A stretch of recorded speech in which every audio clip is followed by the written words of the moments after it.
Hey everybody, we are live. This is your host, Rob Keens of 𝙂𝙊𝙇𝙑𝙀𝙍. This is Cowboy Metals live, where we broadcast from the great state of Texas, and we take no BS. My absolute pleasure, guys, to be joining you today. I'm using a new streaming software. Hopefully you guys like it. We're trying to up the quality on that, and we've got a lot to get to. We're going to talk silver today. Before we get to silver, I got a couple of quick things to address.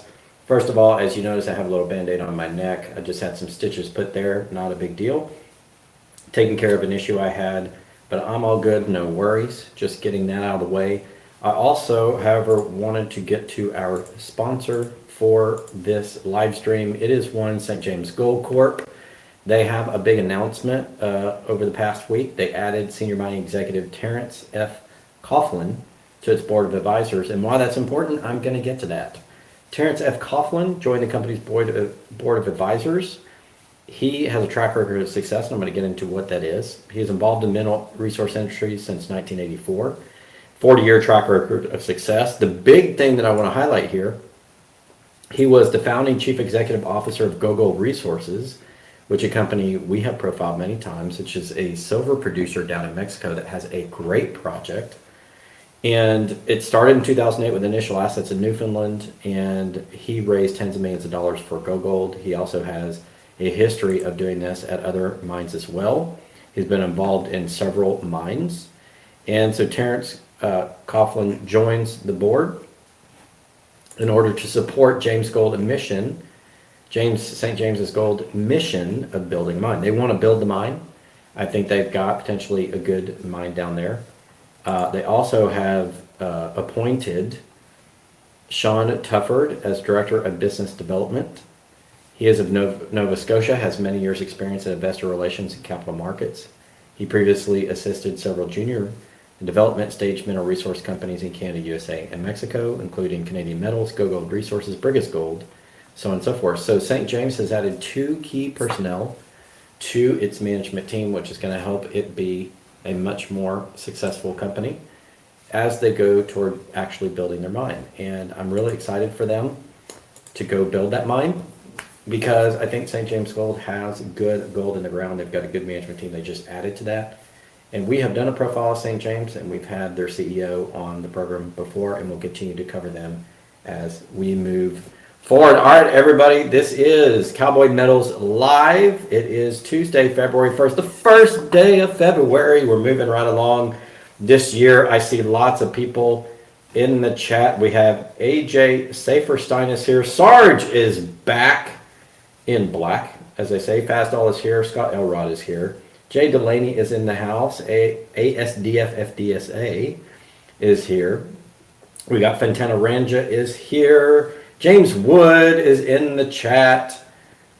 We have many. Ralph Potts is here. Happy Tuesday to you as well. Ralph Dude Boy is here. EC660 is here. Thank you everybody for joining. We're going to talk silver, and more silver today. And I wanted to do a little bit more deep dive on silver. I realize I haven't done a deep dive for you guys in a while, so I'm going to do that for you. Thank you so much for joining the channel.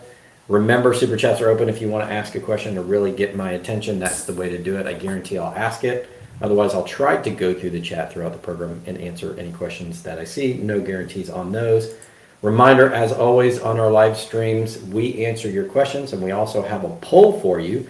Today's poll is, what is your price target for silver in 2022? The options are $20, $23, $26, or $30. These are conservative short-term targets. Of course, I think silver is going to be over 30 towards the end of the year, but for the next few months, this is really what we're asking. So far, 68% are voting the $30 level. If you guys go vote in the poll, and we'll post the poll results at the end of the stream so that you can see for yourself. All right, guys, let's get started on the presentation today. We're going to start with the gold price as usual, because, well, that's what we do. We start with the gold and silver prices. Actually going to focus on silver today, but both gold and silver are up. Gold's up about $3 in after hours trading, since it's about 5:30 Central Time, and silver's up to 22.63. Nice little bumps you can see today, although they were up higher in the morning and came down in the afternoon. That's pretty normal. We'll see what they do overnight and whether they hold steady.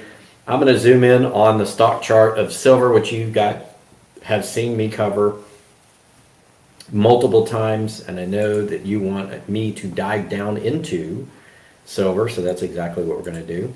So this is about a 5.5-year chart. You can see that we were trading up to about $19, $20 in silver all the way through 2020. Actually, we were down at about $11 silver in 2020. Then the pandemic hit, and then silver shot up to almost 30. That's when Ralston and his cronies at the CFTC admitted in public at 𝙂𝙊𝙇𝙑𝙀 conference of tamping down silver at 30 and controlling it using, quote unquote, all of their available mechanisms and resources.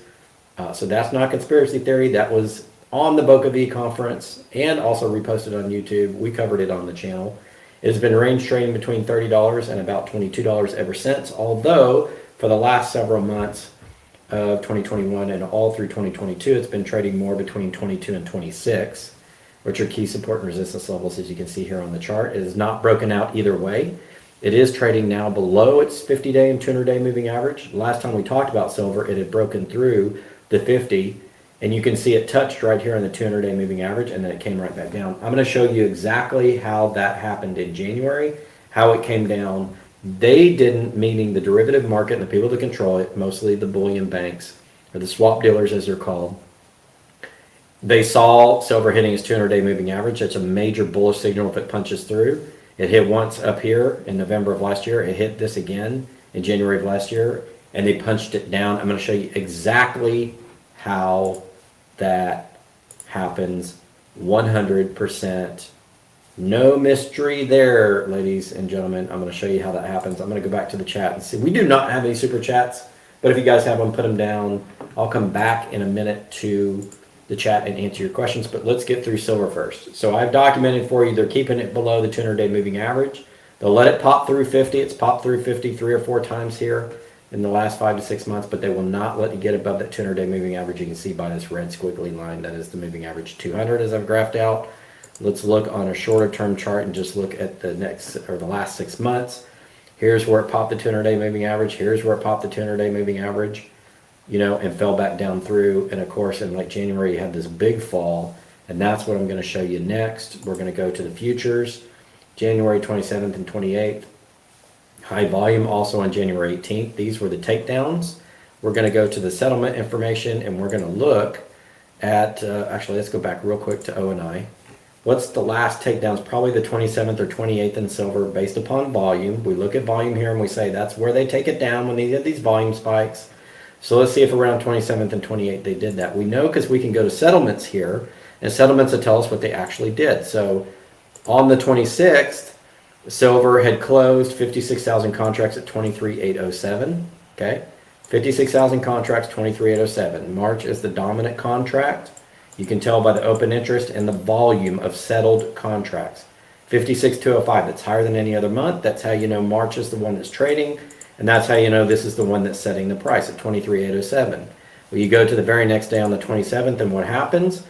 A spike in contracts, 83,000, from 52 to 83, and they drop the price all the way down to 2267. Okay, going back to the chart, 23 range to 22 range, right here. This is the slam down. This is how they did it. 83,000 contracts dumped at an average price of 2267, and that was on Thursday, January 27th. Let's look at the 28th. They dumped 64,000 contracts at 2230.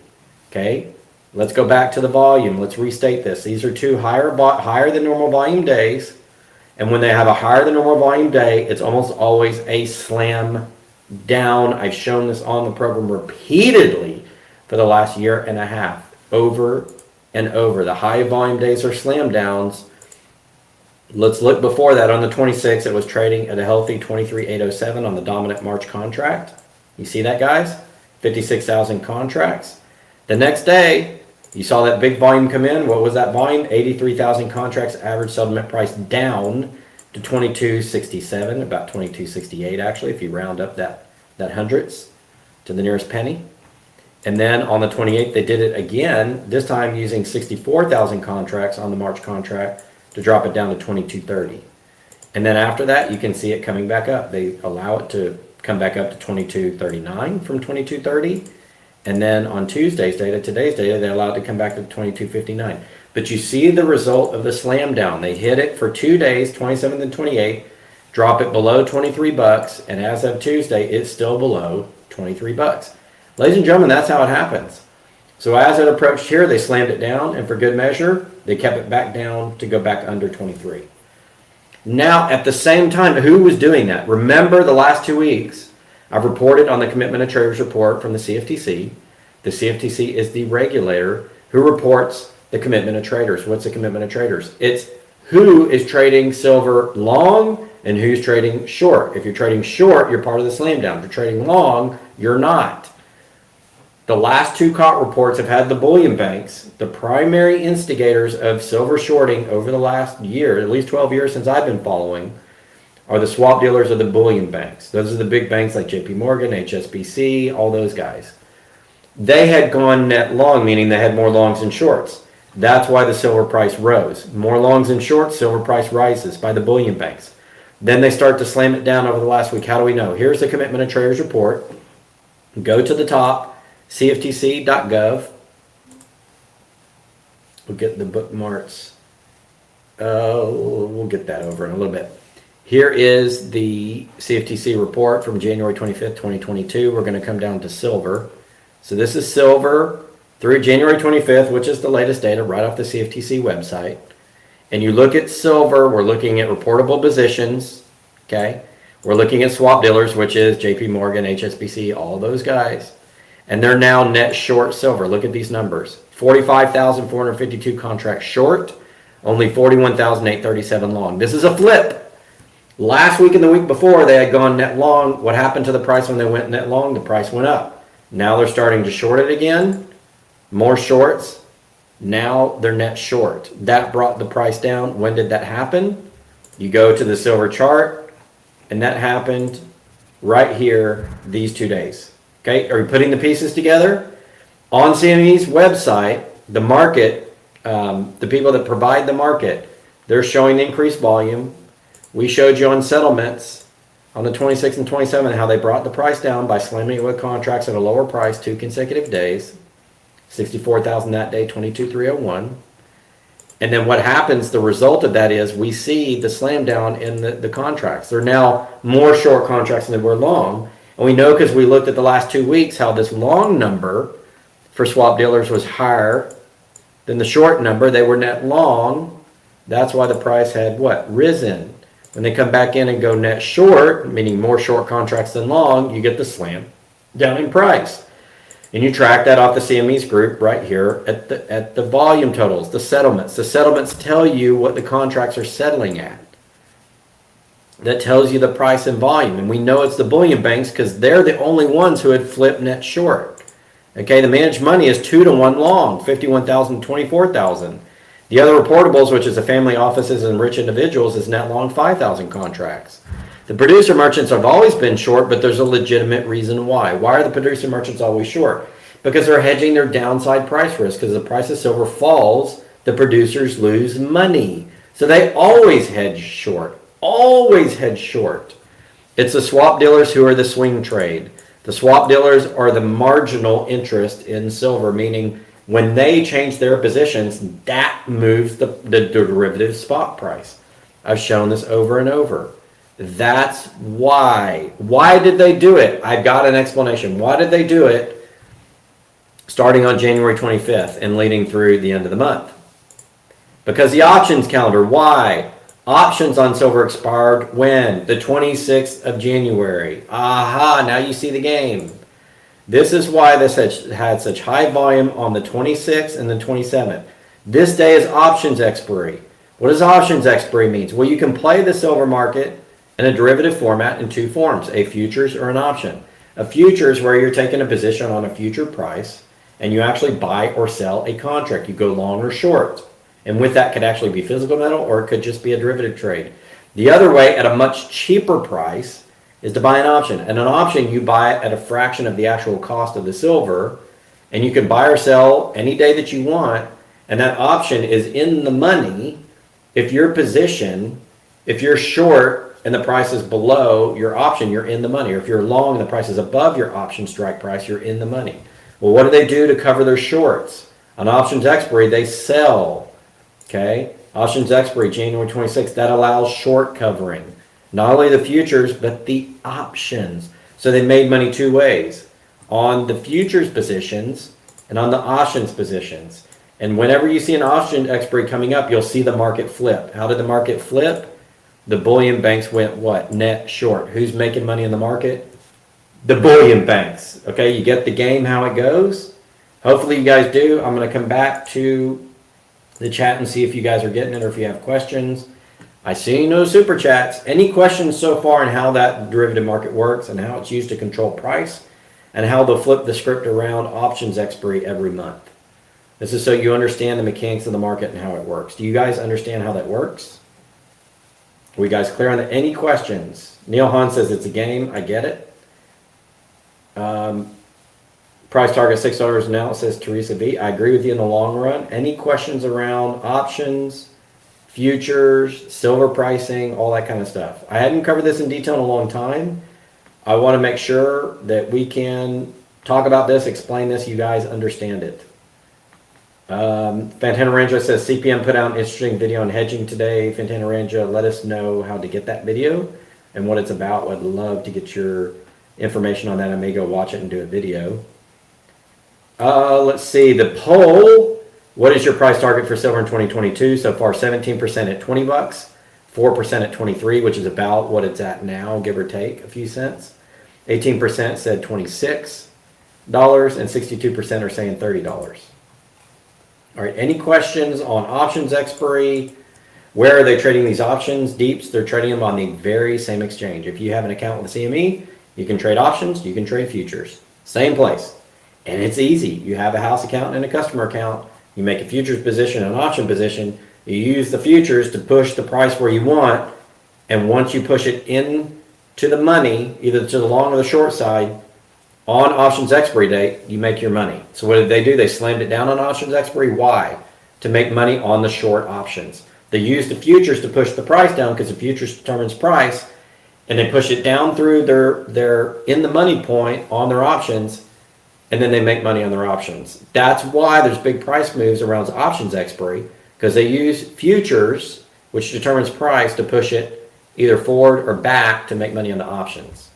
A little scam that they do every month to make money. By the way, this happens in a lot of markets, not just precious metals, but the precious metals, this happens more probably than any other single market. Now, Money Media says, I turned in a resume to JPM. Lead silver manipulator. I don't think I'm going to get a job. No, I don't think you're going to get one done, Money Media. But thank you for the contribution. I appreciate it.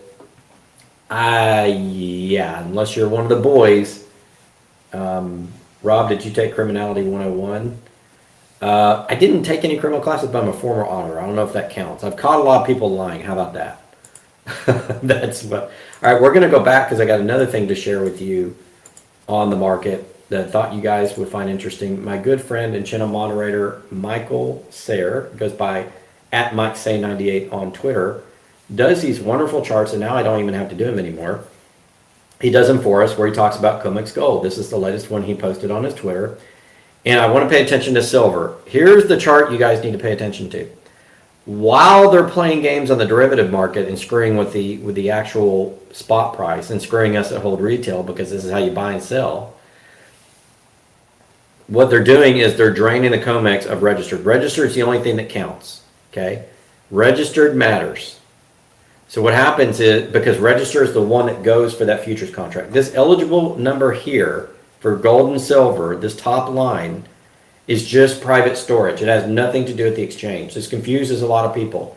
Eligible has nothing to do with the exchange. It cannot be put forward to a contract unless the owner of it that holds that warrant says, I want to move it from eligible to registered. And once they put a paper warrant on it, then it can be delivered to a contract. It can be, that warrant can be transferred on the computer systems. And then you can actually get physical delivery if you want, if you stand for delivery. Most people don't. Eligible, you cannot. So the vast majority of this vault total, 272 million ounces, is private storage, has nothing to do with derivative trading or futures delivery, physical delivery. Only the registered could be delivered, but doesn't have to be. Think of registered as that pool of metal that could be delivered, but doesn't have to be. Okay, does that make sense? So essentially, we're looking at this number as the health of the physical delivery market in the United States. For the industrials, not retail silver we buy from APMEX or Miles Franklin, but industrial. Okay, 81 million ounces. Now that has dropped from over 100, or for about 160. It's about half of what it was a year ago. Basically 11 months ago. 11 months ago, this number was almost double. So the actual liquid amount of silver for delivery for commercials in the entire United States, or for any foreign entity that wants to use Comex to get it, because it's an international market that trades 23 hours a day, that has dropped almost in half. So while they're playing games with the price, as we go back and look at the price chart, and they're playing games with the price, and it makes people think that nobody has an interest in silver and nobody's buying silver, this is only the paper derivative price, based upon the commitment of traders, based upon the futures market. This does not have to do with physical deliveries. Okay, they do report physical deliveries in this column, deliveries. Okay, but that does not have to do with physical delivery. This is all the paper that's trading. This chart that Michael has shows how much they're taking delivery and taking it out of registered. Now, a lot of that has moved into eligible as private storage. A lot of it's moved off of the Comex. This number right here, the vault inventory total, 354 million ounces. This time last year was sitting at 367, or last summer was sitting at 367 million. So 7 million ounces have come completely off the Comex. But almost half has been pulled out of registered for trading, meaning it's not liquid. So you can't get it from the Comex because it's not liquid. Okay, just want to explain the mechanics of that. If you want to follow these delivery numbers every day or several times a week, Michael puts them out. Just go to @MikeSay98 on Twitter, and he will provide these numbers for you and the charts. And I just wanted to point out, they're hammering the silver price, and at that lower price, they're making money on the options, they're making money on the futures, and they're taking metal off the market. They're making their money three ways. They're getting real physical silver cheap, they're making money in the options expiry, and they're making money on the futures by pushing the price around. This is how they make an absolute killing, and when you find them, it doesn't make a big difference, because you're going to find them. JP Morgan got fined $1 billion for manipulating both gold and the treasury markets. That's a drop in the bucket. When you're making money every single day three ways, on the futures, the options, and on the physical trade, because you're the market maker as a swap dealer, and you can push it around. How do we know that the market maker? Look, they have the biggest positions. They're 27% of the longs and 30% of the shorts. The top 4 to 8 banks. They control this market. That's how they make their money. Okay, I just wanted to point that out, guys.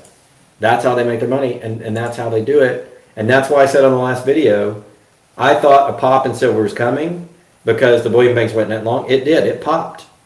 It popped a lot in the span of a few days. But when they were ready for options expiration, they popped it back down, and then they took delivery of a lot of physical metal. So they use the derivative market to manipulate the price, and they take the metal off the market as cheap as possible. They'll make the money on the physical when they allow the price to pop and they're ready to sell it. So the next biggest seller of metal is going to be the bullion banks and their customers who trade through them. They're selling at a higher price once the bullion banks are done manipulating it to the downside. The bullion banks will be done manipulating to the downside when they're done playing games with the derivative market. When that happens, nobody really knows. All we can do is follow all these things so we can figure it out. AJ Saferstein, thank you for the contribution, says, what does natural decoupling of the physical and paper markets look like when it comes? You know, I'm so glad you asked that question, because I have a nice little chart for you to talk about what it looks like. Thank you so much for asking that question. If we go here to exploringfinance.shinyapps.io gold silver, the URL is right here. My friend put together this site where we're looking at premiums for gold and silver, and he scrapes this off of a bunch of retailer websites, and he shows the premiums over the spot price. What is premium over spot? Spot is a derivative paper trade I just showed you. The premium to that is what you actually pay for physical off of Comex, not the 1,000-ounce bars or the 100-ounce bars, but the stuff that you and I can get as individual investors. So the difference between the price you pay at APMEX or Miles Franklin or wherever and the price you pay on Comex is the premium. Well, if you go to bullion data on his website and hit current bullion pricing, it will load a real-time view of the data he scraped off all these websites. Now, he's got a bunch of dealers here, tons of dealers. He's got Monex and APMEX and all of those guys. And he maps right here on this chart the premiums, the Silver Eagles have the highest premium because they're the branded US coin. They always do. The maples are higher premium but lower. The generic bar, 1,000-ounce bars are the lowest. The 100-ounce bars are a little bit higher, and the 10-ounce bars are higher. This is an even distribution among those products. This is normal, what you typically see. Higher premiums. Well, what about in the past? Well, if you go up here and you click on historical bullion premiums, it'll give you another chart which will show you what they've been. Now notice in the pandemic that all the premiums on the retail went up, but that it's fallen back down. But the highest premium is still on the Silver American Eagles, this pink line. This is the highest premium. The lowest premium is on the 100-ounce silver bars, this green line. And the 1,000-ounce silver bar, 1,000-ounce silver bars are down here. And then you got 100-ounce bars. And then you got Canadian Maple Leafs up here. So the branded coins, the Eagles and the Maple Leafs, are trading at the highest premium. And they're still higher than pre-pandemic. Although in 2016 they were high. And they were high in 2010, 2011 when you had silver reaching an all-time high of $50. But since the pandemic, they've been higher. Why? More people are buying retail, but there's also less retail silver available. Why? Look at the chart back here of where silver is. There's not as much liquid silver available on the big industrial exchange, so that it's harder to get silver to put where into coins and bars where through the mints and through the private mints who make all this stuff. And what happens when you have a dearth of actual physical, regardless of the price, you have higher premiums. That's how that works. So I hope that I answered your question. Hopefully that answers it, AJ Saferstein. Great question. I just happened to have that site loaded for you guys so we could talk about it, which is really cool. So I could give you that premium data. Premiums are elevated. That's what happens when you have decreasing available supplies coming from the COMEX and squeezes on physical available, and you have people buying more physical. It raises the difference between spot and retail. And when you have extended differences between spot and retail, that means there's a looming silver shortage, at least short term. More demand than supply, right? But according to the Silver Institute, we're using over 1 billion ounces, almost 1.1 billion ounces of silver every year. So there's actual physical deficit because the mines aren't producing as much. So what happens when you have more demand than you have mine supply, it starts pulling silver off the market. That's why the premiums are going up. But the games that the bullion banks are playing with the derivative market keeps that spot price down. Why? Because they want physical silver cheap. And they also want to make money on those derivative positions. And what's going to happen is pretty soon we're going to run out of cheap silver and the premiums are going to spike even more. So pay attention to this site that I just showed you, and you'll see when the premiums spike even more. You'll know the more the premiums spike, the more of a shortage that you have, and the more longer term that shortage is going to be. Hopefully we answered that question. Any other questions in the super chat, feel free to post them and I will answer the best that I can. And I'm going to go hunting the chat now for any other questions. Before I do that, I'm going to give you the poll results. What is your price target for silver in 2022? 21% are saying 20 bucks, 4% are saying about the current price of 23, 14% are saying higher at $26, and 61% are saying at 30. If I put $50, some of you probably would have voted for that. But we're really looking over the next couple of months. We'll run this poll again to see what we see in the future. In the future. All right, ladies and gentlemen, I'm checking the chat to see how we are doing. Any other questions? I'm actually loading up a different window so it's easier to see the chat. We have 222 people watching now. Thank you everybody for joining. Everybody supported the channel. Today I went over how silver gets manipulated, why it got manipulated this time. It was obviously options expiry to make money. And we saw how the silver is coming out of the market. There's not as much physical, which means we're going to reach shortage conditions at some point in the future. Don't know the exact date. But if you're stacking silver now, it's to your advantage 100%. I think it's to your advantage. We've covered that. We've covered the super chats that we had. Yes, this is Cowboy Metals Live. Somebody commented that I'm a Texican. Yeah, so I live in Texas. I do wear the cowboy hat to honor the culture of my family that grew up on farms and ranches and helped build the great state of Texas. And I call this Cowboy Metals live stream, where we broadcast from the great state of Texas. So you can see the flag back here on this side. And we take no BS because Texans have a history of culture of not taking a lot of crap. And so that's how we brand our YouTube live streams that we run now on Tuesdays. Welcome everybody in. We covered the silver market. If you guys have questions, Rob, how is Deutsche Bank doing, or Deutsche Bank, says Sarge? I don't really know. I haven't seen a lot in the news for Deutsche Bank. I know that they had a massive derivative position they're trying to wind down. They're probably getting bailed out by their fellow banks, which means they're probably spreading their virus contagion across the rest of the banking market. But I'll do some, it's a good question. I haven't covered them in probably 6 to 8 months. I'll research that and come back and make that a topic. Not only Deutsche Bank, but the rest of the banking system. We'll make that a topic in a future video. Good question. Thank you so much, Sarge, for asking it. All right. What's up, Rob, says Chase. What's up, Chase? How you doing, bro? How you doing? Where are you hailing from, Chase? Put it in the chat. Good to see you here. Hi, Rob, says 𝙎𝙊𝙇𝙑𝙬. Should we hold stock certificates for mining stocks rather than just interactive brokers for EG? I say you're okay with the mining stocks. However, we know that the stock system with 𝙂𝙊𝙇𝘶 is a beneficial owner trust-based or trust type of system, meaning you don't actually own the certificate, 𝙂𝙊𝙇𝘶 does, and you own a beneficial interest in them. There is some risk there, but that doesn't stop me from investing in the mining stocks. Could you, if you're a accredited investor, go get them to print actual stock certificates? Yes. You have to store them and hope they don't catch on fire and hope they don't get stolen. It's another way around it, but I think you're probably okay in the mining stocks in your normal brokerage as long as you spread that risk out.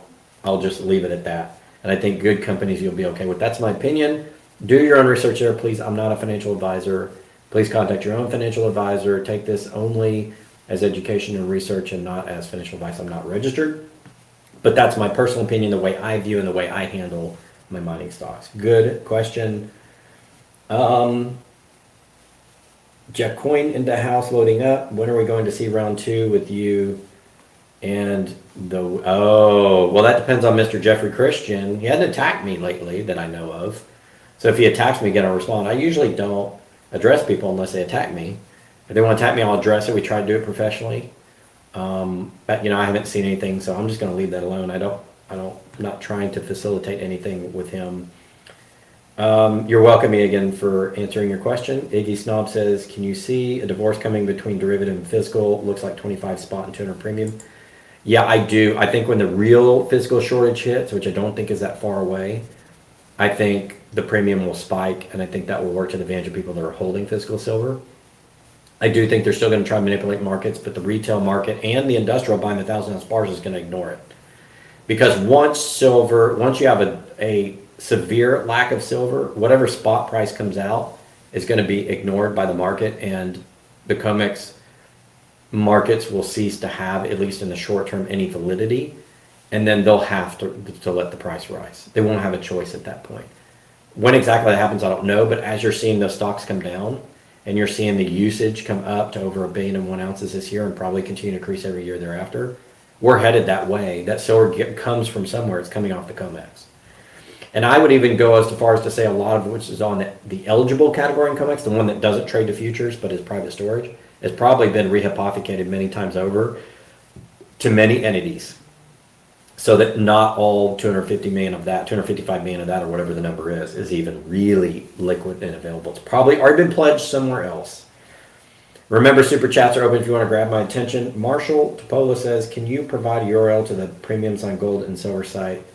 Yes, I will. I will actually put it in the chat for you guys.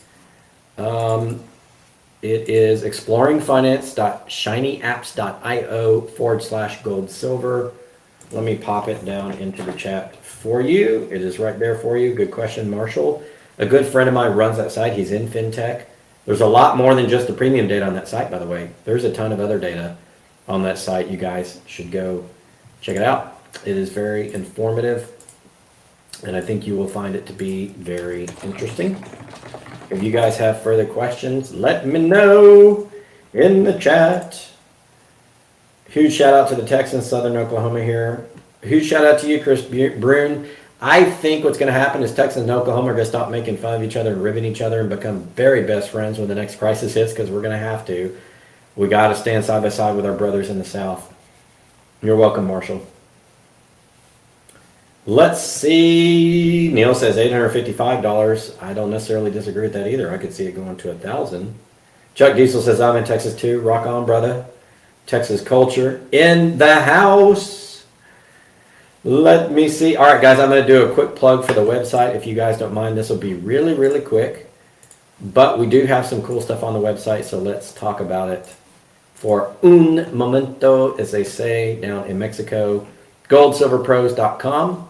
We have a free newsletter. Click there, enter your email address, and you can get in on our free weekly newsletter we send out on Monday. We don't spam you, but we do a nice little newsletter recapping the channel and providing additional information you guys may like. If you're interested in precious metals deal, click on this button right here. We have 3 providers currently. Miles Franklin, who right now has a deal on Krugerrands. You can click on see all the deals on that little button and send an email, and they will contact you for an order, whatever your order is. 𝙃 Silver has a deal on 40% caddy halves, only $1.39 premium over spot price. That may be the cheapest silver you will find anywhere on the planet outside of ordering a 1,000-ounce bar from 𝙃 that's 99 cents over spot. So 𝙃 has 2 of the cheapest silver deals you'll see in your lifetime. Click on see all the deals there. It takes you to this web form. You can see all the deals they have. There's a whole bunch of them. You only get them through Gold Silver Pro, so you fill out this form and click send, and they'll reach out and contact you. Same with this on Miles Franklin. They have their deals there. You can fill out the form. They'll contact you. Third provider is American Gold Exchange, because that's right, we don't provide 1 or 2, we provide 3. They've got deals on American Eagles. Now, the premiums on American Eagles are higher than other forms of silver, but if you want a competitive deal on premium over spot, BU backdated American Eagle silver, click on get this deal on the website and you can get that. Again, just fill out the form and they will contact you. So I've given you 3 places to get your silver and your gold that we trust, that we recommend because we've done business with, that I've actually sat down and spoken to the owners and met and trust them. And you'll find the cheapest deals on silver there. Silver Eagles, 1,000 ounce, 40% candy halves, what other type of silver you want. It's all there on the website. And yes, it does go to help the channel. We get a little bit small portion of that, not a lot on every order, but every amount goes to helping the channel. I appreciate everybody helping the channel. And again, only guys I trust, only guys I've done business with that have the lowest premiums on whatever you're looking for. That's what we aim to do on Gold Silver Pros. Hopefully we have done that for you. Still having 230 people in the chat. Just to recap, silver slammed on options expiry on January 26th. Made the bullion banks money 2 ways on the futures and options positions, and they continue to pull the silver off the market. They're now net short again, as we saw in the COT report, which means they're going to go back to playing their short silver games, which means silver will be stuck in this trade for a while. Until when? Until we start to see severe physical shortages start to show up. We don't know when, but we're a hell of a lot closer. I showed you the data from Michael Sayer and his Twitter account, the beautiful chart he had showing the silver being drained off of registered Comex, which is the one used in trading. That's a good summary. I think, guys, this may do it for the chat. I don't see any other questions. Thank you for Dumb Money Media and AJ Saferstein, who contributed through the super chats. We appreciate that. I'm going to go ahead and end up this poll. Let's do a recap of the poll. What is your price target for silver for 2022? That result is going to pop up in the chat any second now. When it does, I'll read it out to you. All right, $30 target, 61% agreed. $20 target, 17%. Third place was $26 target at 16%. And last place, $23 target, about current price of 4%. Thank you, everybody, for joining. Ralph Potts, appreciate you being in the chat. We're going to go ahead and wrap this one up. Thank you, everybody. We will have more content on Thursday. On Thursday, stay tuned. Our super moderator and dissident dentist, Steve Mueller, is back with a report on uranium. Uranium market, even though uranium is trading down a little bit off its previous high, still in a bull market. We're going to give you the bull case and some new information you will only get from Gold Silver Pros on uranium. You will not get this anywhere else. That I can promise you. Steve is here to present that on Thursday. Stay tuned for the Thursday report. And as usual, we have non-farm payrolls, the single biggest economic indicator in our economy, coming out this Friday, first Friday of the month. I will do a breaking news story on that on Friday. Stay tuned to the channel. Breaking news story Friday morning on non-farm payrolls, and I'll tell you what it means. And I've got other economic indicators to cover. We'll cover all those on Friday. So Thursday evening premiere on uranium, Friday breaking news on non-farm payroll and other key economic indicators. We'll continue to bring that for you on the channel. Thank you, everybody, for stopping by. I appreciate you very much. This is going to end Cowboy Metals live stream for February 1st. It's a Tuesday. where we broadcast from the great state of Texas and we take no BS. See you guys next time.